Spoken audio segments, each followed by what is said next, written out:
warahmatullahi wabarakatuh. Selamat pagi semuanya. Hari ini kita akan memasuki perkuliahan minggu kedua dengan topik deret. Dan ini mata kuliah Geomatematika 1 dan kode TG 2102.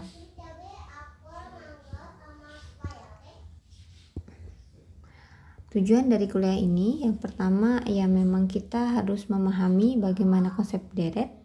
Kemudian yang kedua adalah kita memahami kekonvergenannya. Kita tahu apakah deret tersebut bersifat divergen atau konvergen.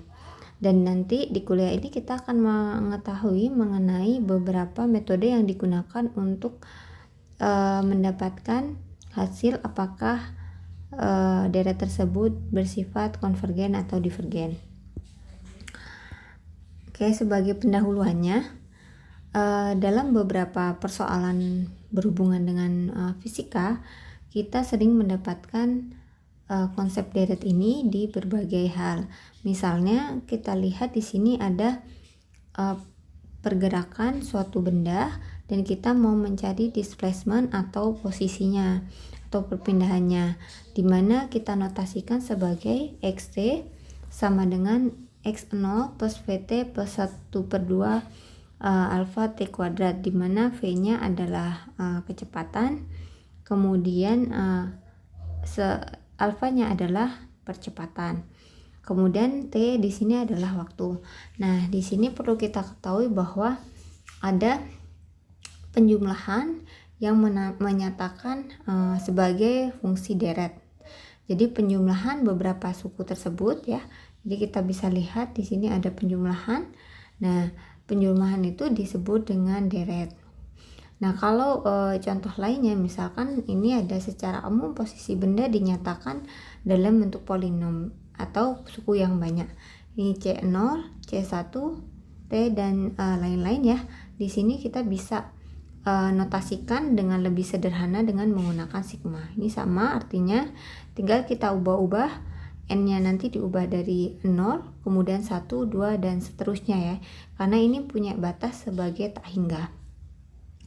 Nah, di sini ini tergantung kalau dia batasnya punya tertentu, misalkan batasnya 3 berarti jika ini sampai ke C3 ya gitu. Oh, ini ada harusnya C3 gitu.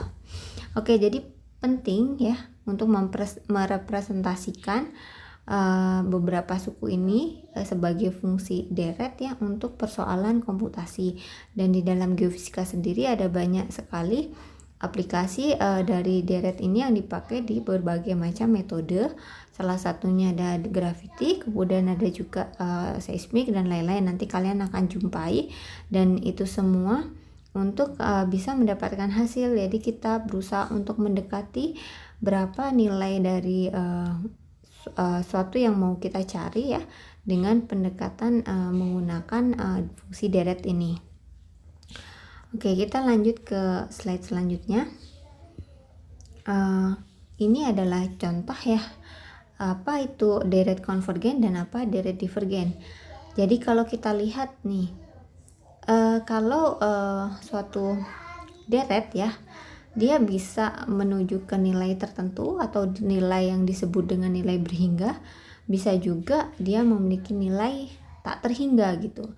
Karena dia di sini adalah punya batas atas atau n yang di atasnya ini dia tak hingga, maka bisa menghasilkan suatu deret yang mana dia akan mengecil atau membesar ke nilai tertentu atau bisa sampai tak terbatas gitu. Nah, dimana yang tak terbatas itu tadi dinamakan dengan deret divergen. Kalau konvergen dia akan menuju ke nilai tertentu gitu, dan ini bisa kalian pakai komputer ya, pakai Excel nyobain, itu kalian akan menemukan ya nilai berhingga itu berapa gitu kalau memang dia deretnya konvergen. Oke, jadi ini sekilas tentang deret konvergen dan divergen. Kita lanjut lagi ya. Kita jelaskan di sini. Pertama adalah deret itu dikatakan konvergen jika bilangan rangkaiannya tersebut mempunyai nilai atau jumlah yang berhingga atau finite. Jadi S-nya itu S tak hingga itu punya nilai tertentu. misalkan nilai tertentunya 1, 2, dan lain-lain ya. Nah, ini contohnya. Jadi ketika kalian memiliki deret ini, minus 1, 1/2, minus 1/3, ini nanti kita bikin notasi yang lebih sederhana itu dengan notasi ini. Jadi sama gitu. Nah, kalau mengerjakannya nanti kita buat dalam bentuk sigma ini. Jadi kita mau menentukan nih dia konvergen divergen ini menggunakan bentuk sigma ini ya. Kemudian kalau kita lihat ya, ini kalian bisa cek nih udah bener belum formulasi sigmanya. Misalkan kita pakai n-nya itu 1, misalnya n1 berarti minus 1 pangkat 1 minus 1 ya, kemudian 1/1 berarti minus 1 di sini itu. Kemudian 2 akan ketemu ini jika n-nya 2 dan lain-lain, dan itu akan bisa dicek gitu apakah benar nggak formulasinya dengan mencoba satu-satu. Dan ini kita bisa mencari tahu nih ketika ditanyakan n-nya ini misalkan 10. Nah, kira-kira angkanya berapa di sini. Dan persoalan deret ini sebenarnya sangat basic ya. Jadi kalau kalian mengambil tes potensi akademik atau semacamnya ya, untuk cari kerja atau untuk memasuki suatu kampus untuk studi atau studi lanjut ya, itu akan selalu bertemu dengan deret ini ya, dan kita diminta untuk mengetahui kira-kira deret yang di sebelahnya ini angkanya berapa. Tapi di kuliah ini kita tidak bicara tentang menebak kira-kira bilangan berapa nih di sebelahnya, tapi kita mau cari tahu apakah dia bersifat konvergen atau divergen. Oke, kemudian lanjut ke yang selanjutnya, ini yang divergen. Jadi kalau yang divergen berarti dia mempunyai jumlah yang tak berhingga gitu. Jadi dia dinamakan dari divergen. Misalnya kita lihat di sini ya, kalian punya sigma dari 0 sampai tak hingga 2 pangkat n. Jadi ini setiap n-nya bertambah ya, bahkan n-nya 2 pangkat tak hingga, maka dia akan tak hingga. Jadi benar-benar sampai tidak terbatas ya, ini angkanya akan terus naik sampai tidak terbatas gitu. Jadi itu yang dinamakan dengan deret divergen.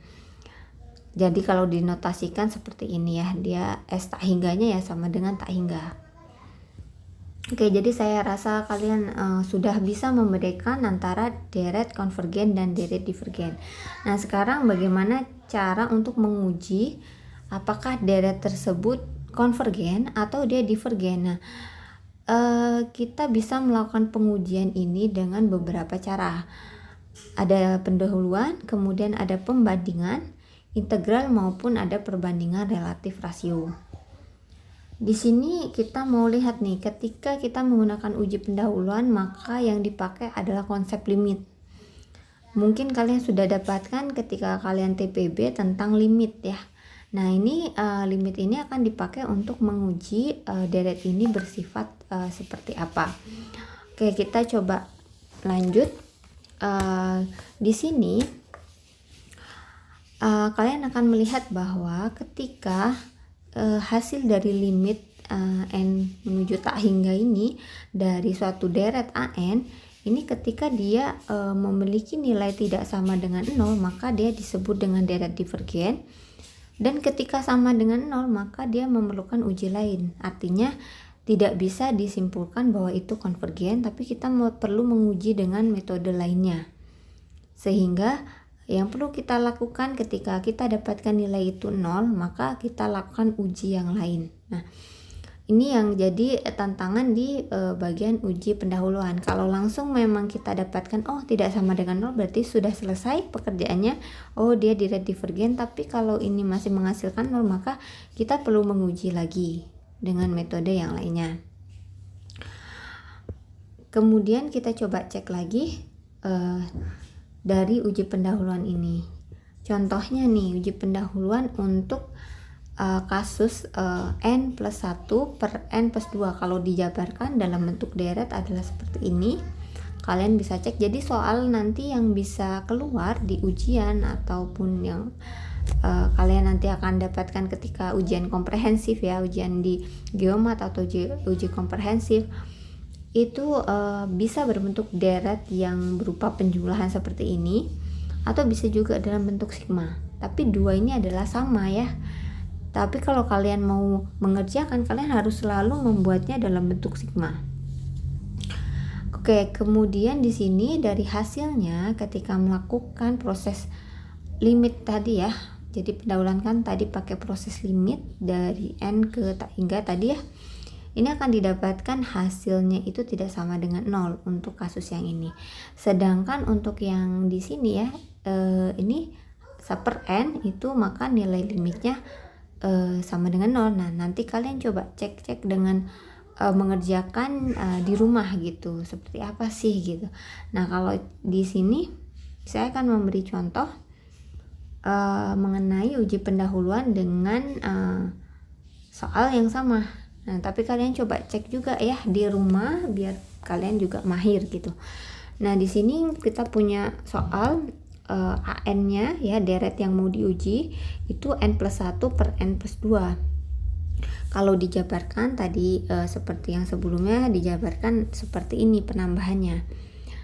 Kemudian syaratnya adalah kita harus melihat apakah hasil dari limit itu punya nilai lebih dari 0 atau kurang dari 0, yang penting tidak sama dengan 0 maka dia divergen, atau dia sama dengan 0 gitu. Oke, sekarang kita coba yang ini ya. Kita punya limit n ke tak hingga ya, n+1 per n+2. Nah, di sini kita ubah ke limit, tapi kalian perlu refresh lagi ya prinsip limit ya yang ada di kotak box ini. Jadi kalau limit x ke tak hingga per x itu nilainya 0.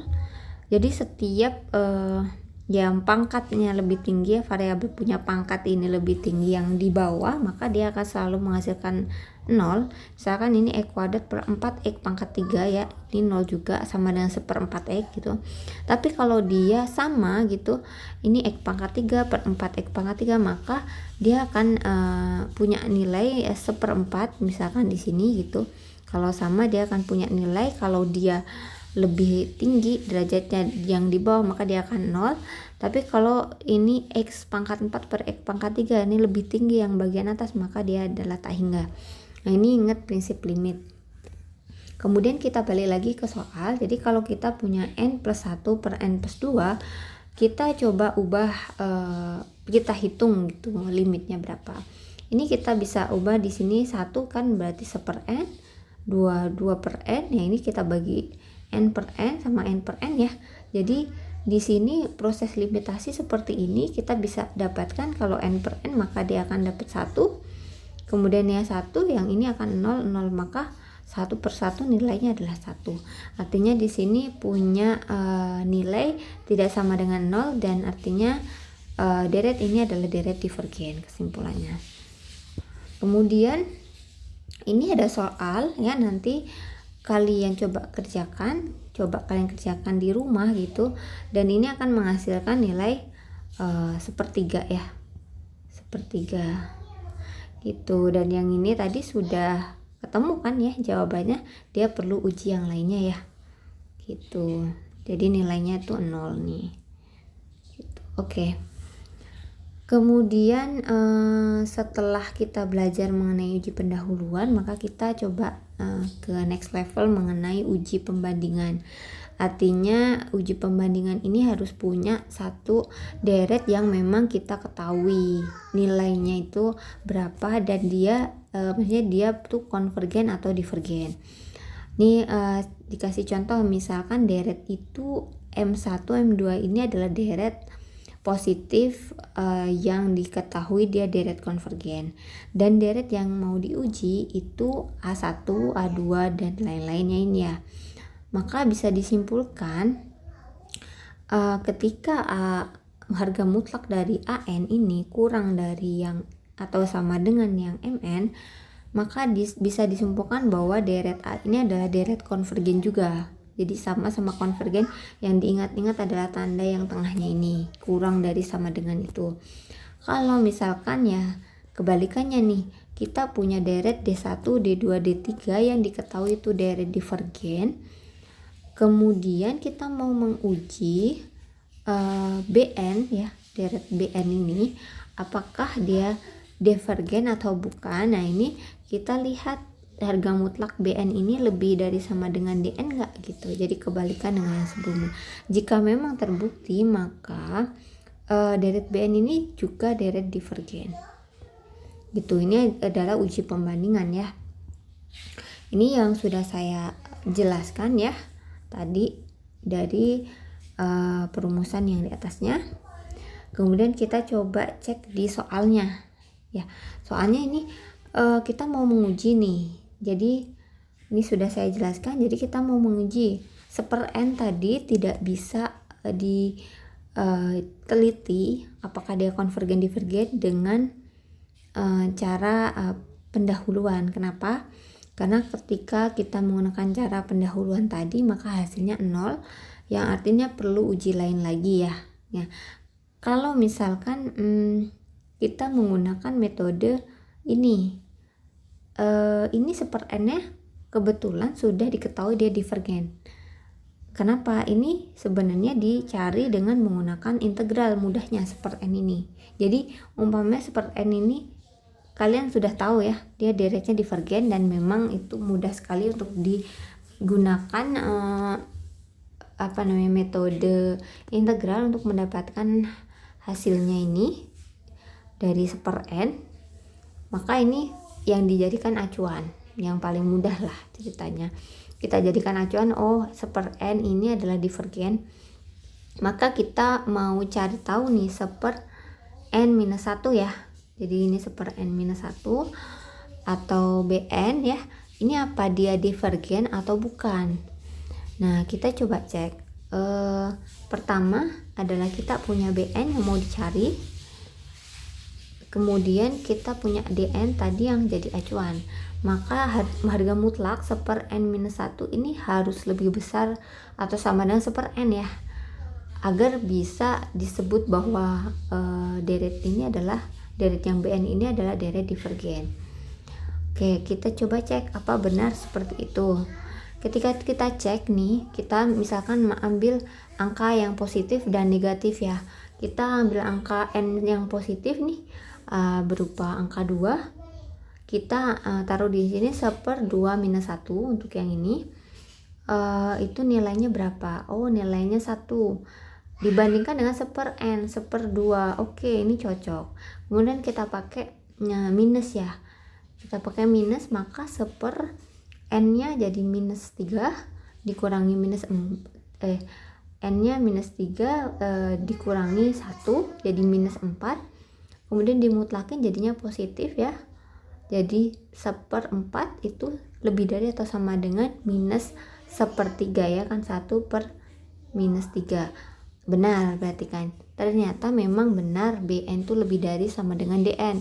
Maka deret Bn adalah deret yang divergen juga gitu, seperti yang acuannya tadi. Nah, untuk yang lainnya misalkan nih contoh ya, yang mana ini contoh yang tidak bisa dilakukan atau tidak bisa dikerjakan dengan pembandingan ini ya. Ini misalkan kita pakai acuannya seper n divergen dan dengan Bn seper n kuadrat, kita mau cari ininya apakah dia konvergen atau divergen. Nah, kita bandingkan mutlak dari seper n kuadrat lebih besar sama dengan seper n enggak gitu. Coba kita masukkan angka 2. 1 per 2 kuadrat berarti kan 1 per 4 ya. Dibandingkan dengan 1 per 2. Jelas ini berbeda ya, ini hasilnya seperti ini. Artinya tidak sesuai dengan kaidah, maka uji pembandingan ini tidak bisa dilakukan ya, karena harusnya yang dicari ini deretnya apa itu harus lebih besar sama dengan dari deret acuannya, yaitu deret divergen. Kalau dia acuannya konvergen maka dia sebaliknya ya gitu. Oke, jadi yang itu tadi tentang pembandingan, harapannya itu juga mudah untuk dipahami oleh kalian. Kemudian lanjutnya adalah uji integral. ini adalah uji yang menggunakan konsep integral dengan batas atas, yaitu batas tak hingga ya di sini. Gitu. Tapi untuk menguji suatu deret dengan menggunakan integral ini, kita sebaiknya aware dulu terhadap soal yang diberikan. Misalkan kita teliti dulu nih suku-sukunya. Kira-kira suku-sukunya itu positif dan tidak membesar enggak? Jadi makin ke kanan ini makin mengecil atau malah membesar gitu.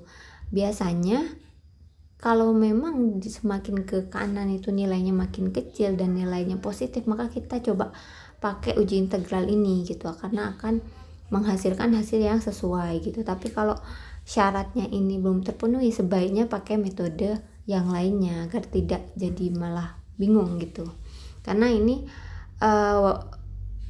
untuk memudahkan gitu. Jadi kita ngelihat soal, kita coba cek dulu mana yang lebih sesuai agar bisa mendapatkan hasil yang lebih cepat dan mudah gitu harapannya. Walaupun kita masih tetap bisa mengerjakan dengan integral ini meskipun syarat itu tidak bisa dipenuhi oleh semua suku-sukunya. Artinya yang positif dan tidak membesar itu tidak bisa semua suku-suku dari deret itu terpenuhi gitu, nggak apa-apa. Tapi ya itu tadi, sebaiknya memakai kaidah yang ini agar kalian bisa mengerjakan lebih mudah. Kemudian uji integral ini punya aturan ya. Pertama adalah ketika deret itu ya, itu kita integralkan gitu dengan batas tak hingga. Kalau hasilnya itu tak hingga ya, maka deret itu adalah deret divergen. Tapi kalau dia punya nilai tertentu, maka dia adalah deret yang konvergen ya, seperti ini. Nah, di sini juga akan ada contohnya. Yang pertama adalah yang tadi yang muncul di pendahuluan dan muncul di pembandingan ya sebagai acuan, itu adalah yang seperenity ini. Kemudian kita coba menguji integral karena cukup mudah, jadi kalian ingat-ingat aja ya. Untuk seperen ini kita bisa menggunakan dengan mudah karena cuma satu baris juga mengujinya dia konvergen atau divergen dengan menggunakan uji integral. Jadi integral tak hingga seperen dn. Nah ini hasilnya apa? Ini ln n kemudian tak hingga, dan ketika ln tak hingga itu nilainya tak hingga juga. Jadi dia punya nilai tak hingga seperti kaidah sebelumnya. Jika hasil integralnya an dn ini tak hingga, maka dia adalah deret yang divergen.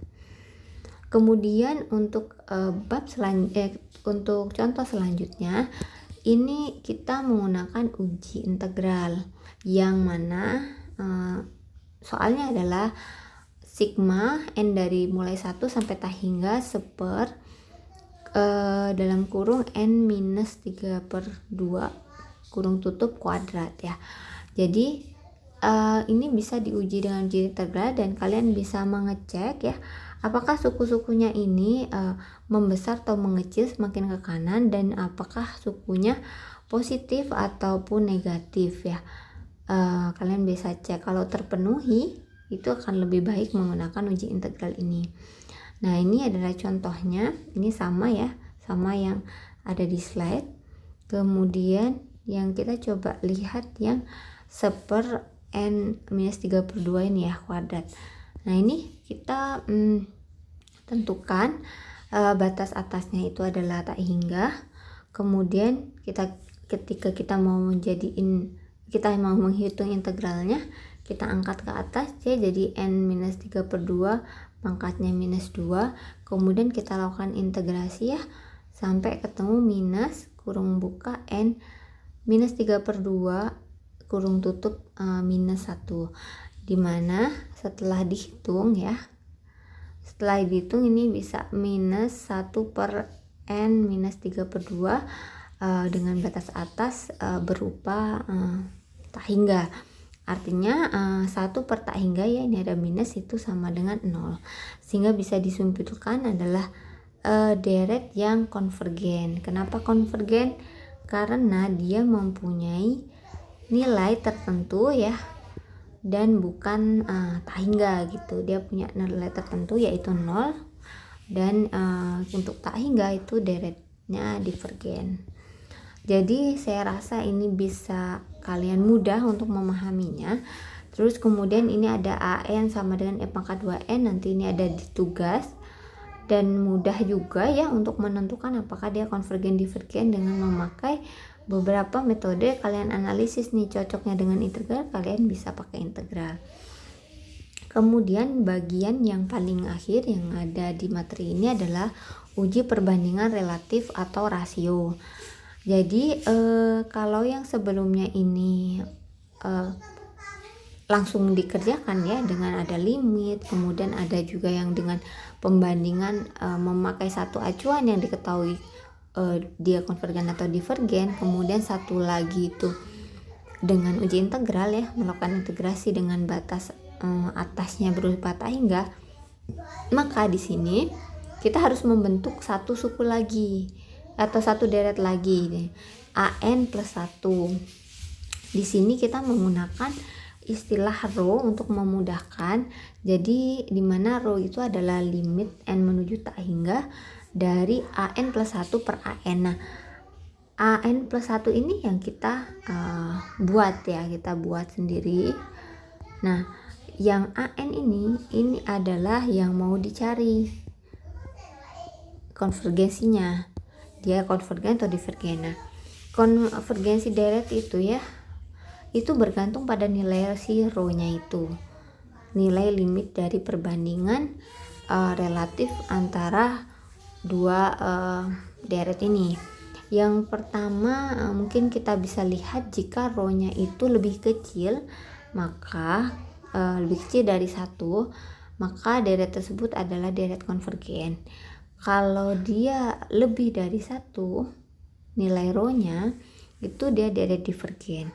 Nah, kalau sama berarti perlu dicari tahu lagi gitu. Berarti perbandingan rasio ini atau relatif ini tidak bisa dipakai untuk mengetahui deret tersebut konvergen atau divergen, maka perlu cari cara menguji dengan cara yang lainnya. Nah, ini ada 3 hal yang mungkin bisa didapatkan gitu, tapi kalau dapatnya yang bagian kedua ini, maka kalian perlu mengerjakan lagi sampai ketemu apakah dari itu konvergen atau divergen. Kemudian ini contohnya yang menjadi tantangan mungkin ketika kalian membentuk bentuk AN plus 1, karena ini beberapa kali mahasiswa banyak juga sih yang keliru di bagian itu. Jadi misalnya nih, ini saya kasih contoh n faktorial per 2n faktorial. Nah, ketika ini diubah menjadi n plus 1 ya, kan kalau ini AN-nya ya, ini AN-nya sebagai AN itu yang dicari tahu. Kemudian kita mau membentuk nih untuk AN plus 1-nya. Nah, AN plus 1-nya itu berapa sih gitu. Berarti dari ini kita ubah kan. N berarti N faktorial berarti N plus 1 faktorial gitu ya. N-nya diubah lagi 2 N plus 1, 2 kurung tutup N plus 1 faktorial. Nah, ini bisa dijabarkan berarti 2N plus 1 nya ini jadi apa? 2N plus 2 gitu. Nah, ini sebagai penjelasan bagian sini, dan hasilnya itu adalah 0 kurang dari 1. Nah, ini coba kalian kerjakan nanti karena ada di tugas gitu, untuk mengecek dia deret konvergen atau bukan gitu. Dan ini hasilnya nanti dari limit proses ini akan ketemu rho nya 0 dan dia kurang dari 1 sehingga disebut sebagai deret konvergen. Kemudian kita bisa cek juga untuk kasus yang lainnya ya, uji perbandingan rasio atau relatif ini. Kalau dalam istilah asingnya bisa disebut sebagai D'Alembert ratio test. Kemudian kita coba cek ya dengan menggunakan contoh yang lainnya. Misalkan di sini ada AN sama dengan N per 3 pangkat N ya. N per 3 pangkat N. Apakah dia konvergen atau divergen? Nah, kita coba cek. Ya, pertama kita ubah dulu ya untuk AN plus 1 ya. Kalau yang ini adalah AN, kalau ini AN plus 1, maka N-nya diganti N plus 1, kemudian 3 pangkat N berarti ada 3 pangkatnya N plus 1, begitu. Sehingga kita coba hitung limitnya, atau dinamakan dengan rho yang tadi ya didefinisikan sebagai rho, sama dengan limit N menuju tak hingga AN plus 1 per AN. Nah, di sini kita cari tahu AN plus 1 nya N plus 1 per 3 pangkat N plus 1 ya, kemudian dibagi dengan N per 3 pangkat N. Nah, kemudian ini kita ubah N plus 1 per 3 N plus 1, 3 pangkat N plus 1 dikalikan, karena ini jadi ke atas, jadi 3 ini jadi pindah ke atas kan, 3 pangkat N per N. Udah ini, kemudian kita coba sederhanakan. Kita gabungkan nih yang ada pangkatnya 3 pangkat N ya. 3 pangkat N dengan 3 pangkat N jadi ini. Kemudian N plus 1 dan N kita gabung ya di sini. Masih ada nih sisa 3 pangkat 1. Jadi 1 per 3 pangkat 1. Kemudian ini kita bisa coret ya, ini 1 nilainya, kemudian bersisa ini dan ini ya. Akhirnya dari situ kita bisa dapatkan, nah yang di bagian ini sudah habis ya, tinggallah N plus 1 per 3N ya gitu. Setelahnya kita coba keluarkan untuk menghitung dengan lebih mudah limitnya. N-nya dikeluarkan ke sini, masih sisa 1 plus 1 per N. Kemudian ini 3N. Nah, N-nya yang di atas bawah kita bisa coret. Tinggal 1 plus 1 per N ya. Nah, ini limitnya berarti 1. Hasil limitnya, dan 1 per N itu 0 ya. Ini 0. Ini 1 ditambah ya. Ini 3. Nah, artinya nilainya adalah 1 per 3. Nah, kita bisa lihat ini punya hasil 1 per 3. Oke, jadi dapat disimpulkan bahwa nilainya rho tadi itu memiliki nilai kurang dari 1. Maka hasil dari contoh ini, dari deret ini N per 3 pangkat N itu punya sifat konvergen gitu. Jadi itu kesimpulannya. Kemudian mungkin ini terkait tugasnya ya. Untuk minggu depan kalian bisa cek ya, di sini ada beberapa nomor 1, 2, 3. Dan sebenarnya di yang nomor 2 ini sudah ada, walaupun penjabarannya belum lengkap, nanti kalian coba otak-atik ya. Nah, di sini kalian menentukan konvergen atau divergen untuk deret 3 ini ya. Dan di situ kalian bisa segera kumpulkan di Google Classroom karena sudah disediakan. Kalian bebas boleh memakai metode yang mana saja dari keempat metode yang sudah dijelaskan tadi.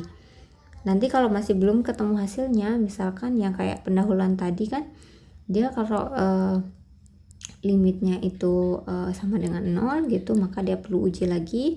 Kalau yang perbandingan khusus tadi nilainya itu 1, maka dia rho-nya 1, maka dia perlu tes lagi juga untuk menentukan konvergen atau divergen. Jadi jangan hanya sampai ke satu metode saja, jika belum ketemu hasil dia mengerucut ke konvergen atau divergen, tapi kalian perlu mencoba lagi sampai mendapatkan hasilnya. Oke, mungkin itu saja penjelasan dari saya mengenai kuliah pada pertemuan kedua untuk mata kuliah Geomatematika 1. Semoga bisa memberikan manfaat untuk kalian semua. Wassalamualaikum warahmatullahi wabarakatuh.